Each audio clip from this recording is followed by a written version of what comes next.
कल धर्मेंद्र प्रधान जी ने अपना इस्तीफा दे दिया है और इसके चक्कर में मैंने एक वीडियो बना रखी थी। ऐसे मत बोलना कि नहीं बना रखी थी। और आज कल 25 तारीख ये प्रोटेस्ट समाप्त होना जाना चाहिए अब। और आज 26 जुलाई, सबसे पहले कारगिल विजय की आप सभी को हार्दिक शुभकामनाएं और उन सभी जवानों को श्रद्धांजलि देते हैं, शहीदों को श्रद्धांजलि देते हैं जिन्होंने अपना जान न्यौछावर करके हमें यानी कि कारगिल जो पहाड़ी है उसको आज़ाद कराया पाकिस्तान से। गाइस, अगर आप मेरे ब्लॉगिंग चैनल से जुड़े हुए हैं तो आपको पता होगा कि मैं परसों बाबा केदारनाथ पहुंच गया हूं और यहाँ है हमारी दुकान। तो दुकान में तो अभी थोड़ा आपको यहाँ बाहर का भी नज़ारा दिखा देते हैं। तो ये देखो, कुछ नहीं है याद रहा अभी। तो गाइस, पहले मैं अपनी जानकारी दे देता हूँ। जैसे कि पहली वीडियो में मैंने बताया था अपनी जानकारी। मेरा नाम है दिव्यांशु और मैं उत्तराखंड का रुद्रप्रयाग में रहने वाला हूँ और अभी मैं हूँ केदार में।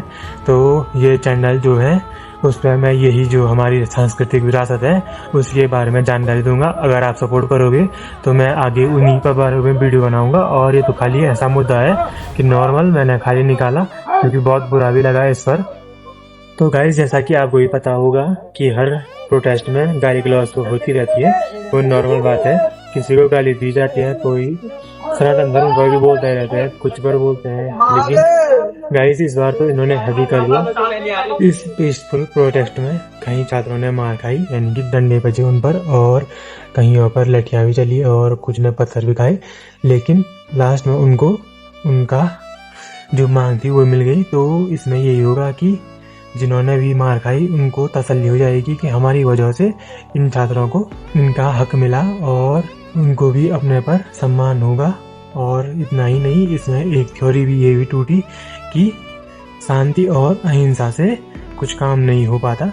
तो आपने देखा होगा लगभग 1 महीने ये प्रोटेस्ट चला और शुरू में सारे शांत थे और शांति से प्रोटेस्ट कर रहे थे, लेकिन फिर भी कुछ नहीं हुआ। एक अशांति क्या फैली, यानी कि ऐसा क्या हुई कि उसके बाद सरकार ने भी इनको मानना पड़ा। और इस छात्रों के प्रोटेस्ट में कुछ ऐसे भी अराजक तत्व थे जिन्होंने सिर्फ मोदी या राजनेताओं को गाली नहीं दी, बल्कि उन्होंने हमारे इंडियन आर्मी और पुलिस बल और आईटीबीपी लोग वाले जो हमारे जवान हैं तो उनको ऐसी ऐसी गालियां दी जिनको सुनकर हमारा भी मन अंदर से बहुत दुखी हो गया था। लेकिन गाइस, इनको ये पता नहीं है कि अभी भी जो हमारे सोल्जर हैं वो बॉर्डर पर -30 डिग्री -15 डिग्री तक के टेम्परेचर पर 10-12 घंटे तक खड़े रहते हैं। और ये भी जानकारी इनको नहीं है कि कितने सोल्जर्स ने अब तक भारत के इस आधुनिक भारत के लिए अपनी जान दी होगी, वे शहीद हुए होंगे, लेकिन फिर भी ये इतनी अभद्र टिप्पणी और गालियां दे रहे हैं इंडियन आर्मी को। और पुलिस वालों की बात कर रहे हैं तो भाई पुलिस वाले भी लगभग 12 बजे तक भी कुछ रहते हैं जगह, और जैसे उनको कॉल आती है वो जाते हैं अपना काम निभाते हैं, लेकिन इनको गाली देने से फुर्सत नहीं मिलती। ये गाली देते रहते हैं, तभी ये किसी को देते हैं, तभी किसी को देते हैं। और कोई इन्फ्लुएंसर या कोई यूट्यूबर अगर इनके विरोध में कुछ बोल दे तो उसको भी ये कमेंट बॉक्स में बहुत ज़्यादा गाली देते हैं। और ये है हमारे युवा जेनजी जो गाली देकर हमारे समाज का सुधार करेंगे।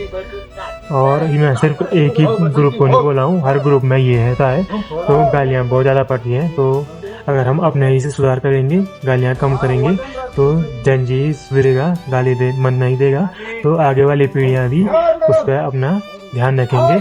और चलो, जो मोदी जी और अमित शाह जी को इन्होंने बोला है वो हम सहन कर लेंगे और मोदी जी अमित शाह सहन कर लेंगे, परंतु जो इंडियन आर्मी के लिए बोला है वो मैं भी सहन नहीं कर पाऊंगा और इंडियन आर्मी तो बिल्कुल नहीं कर पाएगी। और गाइस, एक और बात, मैं सिर्फ स्टूडेंट के लिए नहीं बोल रहा हूँ कि वो गाली देते हैं। तो गाइस, जब हमने अग्निवीर का पेपर दिया था तो उसकी फिजिकल देने जब हम कोटद्वार गए थे तो वहाँ मैंने ये भी नोटिस किया, जो हमारे बड़े साहब थे यानी कि जितने भी सोल्जर वहाँ तैनात थे तो सारे के मुँह से गाली निकल रही थी। तो मैं उनसे भी कहूँगा कि जो व्यक्ति इंडियन आर्मी में ज्वाइन होना चाहता है उनके तो आइडियल आप है। अगर आप ऐसी गाली गलौज उनके सामने करेंगे तो भविष्य में वो भी अपने जब आपकी जगह पर वो आएंगे तो वो भी ऐसी गाली गलौज करेंगे। तो आप समझ सकते हो कि कैसे ये आपसे जो गाली गलौज हैं वो आपसे दूसरी पीढ़ी और दूसरी पीढ़ी से तीसरी पीढ़ी में फैलेंगी। तो थोड़ा इस पर हमें देखना पड़ेगा कि क्या हो सकता है। थोड़ा अगर समाज को सही राह पर ले जाना है तो हमें अपनी वाणी में सुधार करना पड़ेगा। तो गाइज, मैं किसी व्यक्ति विशेष या किसी पर पर्सनली अटैक या टिप्पणी नहीं कर रहा हूँ, मैं पूरे देश को कह रहा हूँ। क्या ये गाली देना सही है या गलत, ये आप कमेंट बॉक्स में बताना। लेकिन खुद से अगर हम सुधार करेंगे तो समाज अपने आप सुधरेगा। तो पहले अपने से। तो गाइज मैं तो बिल्कुल गाली नहीं देता, मेरे दोस्तों को भी पता है। तो वो मुझे जितना भी गाली देते हैं मैं चुपचाप सहन कर लेता हूँ, लेकिन मैं नहीं बोलता उनके साथ। लेकिन दोस्तों के साथ चलो हो ही जाता है, लेकिन ऐसे जो पब्लिक प्लेस है, यानी कि जो जैसे प्रोटेस्ट है या वो तो हर कोई देखेगा, सिर्फ एक बंदा तो उसको देखेगा नहीं। तो उसमें थोड़ा अपनी भाषा का सदुपयोग करना चाहिए।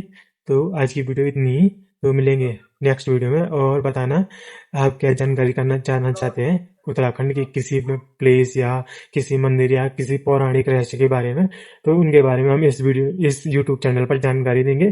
तो इस वीडियो को कमेंट में भी बता देना, और उससे मेरे को भी थोड़ा प्रोत्साहन मिल जाएगा कि मैं इस पर वीडियो बना सकता हूँ।